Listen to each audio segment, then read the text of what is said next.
अगर मैं आपसे कहूँ कि आपने आज जो भी पढ़ा है उसकी एक समरी मुझे एक पेपर पर लिख कर दो, तो क्या आप लिख पाओगे? यही क्वेश्चन था रिचर्ड फाइमैन का अपनी थ्योरी द डिफाइनमेंट टेक्निक को समझाते हुए। रिचर्ड फाइमैन एक नोबेल प्राइज विनिंग फिजिसिस्ट थे जिन्हें द ग्रेट एक्सप्लेनर के नाम से भी जाना जाता है, उनकी चीज़ों को सिंपल वर्ड्स में एक्सप्लेन करने की एबिलिटी की वजह से। इतना सिंपल कि एक 5 साल का बच्चा भी हार्ड कॉन्सेप्ट्स को अच्छे से समझ जाए। और यही है बेस डिफाइनमेंट टेक्निक का, किसी टॉपिक को इतनी गहराई से समझ लेना कि दूसरों को समझाते टाइम हमें चीज़ों को याद करना ही ना पड़े, बल्कि हमारे वर्ड्स नेचुरली फॉर्म हो। इस तरह से की गई पढ़ाई ही लॉन्ग टर्म में आपको रिजल्ट्स दे सकती है। रिचर्ड फाइमैन का फ्रेज था, if you can't explain it you don't understand it. आपने किसी चीज़ को तभी समझा है जब आप दूसरों को उसे समझा सको।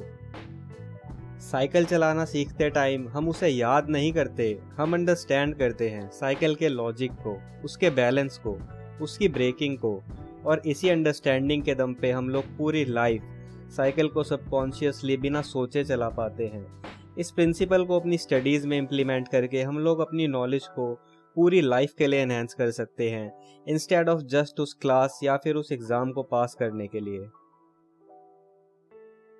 और हो सकता है कि सिर्फ लर्निंग के बेसिस पे आप उस क्लास या फिर उस एग्ज़ाम को पास भी ना कर पाओ, बिकॉज एग्ज़ाम के प्रेशर में आकर हम याद की हुई आधी बातें तो वैसे ही भूल जाते हैं। डिफाइनमेंट टेक्निक को अपनी लाइफ में इम्प्लीमेंट करने का सबसे अच्छा तरीका है एक कॉन्सेप्ट को पढ़ने के बाद उसे एक ब्लैंक पेपर पे एक्सप्लेन किया जाए और फिर रिव्यू किया जाए और ये देखा जाए कि अगर आपको कोई ये कॉन्सेप्ट इन्हीं वर्ड्स में समझाता तो क्या आप उसे आसानी से समझ जाते। अपनी लैंग्वेज को इस हद तक सिंप्लीफाई कर देना कि एक 5 साल का बच्चा भी उसे समझ ले। एग्ज़ाम टॉपर्स का भी यही सीक्रेट होता है, वो बाकी 99% लोगों की तरह चीज़ों को सिर्फ याद करने के लिए नहीं पढ़ते, वो क्यूरियस होते हैं चीज़ों को डीपली अंडरस्टैंड करने के लिए।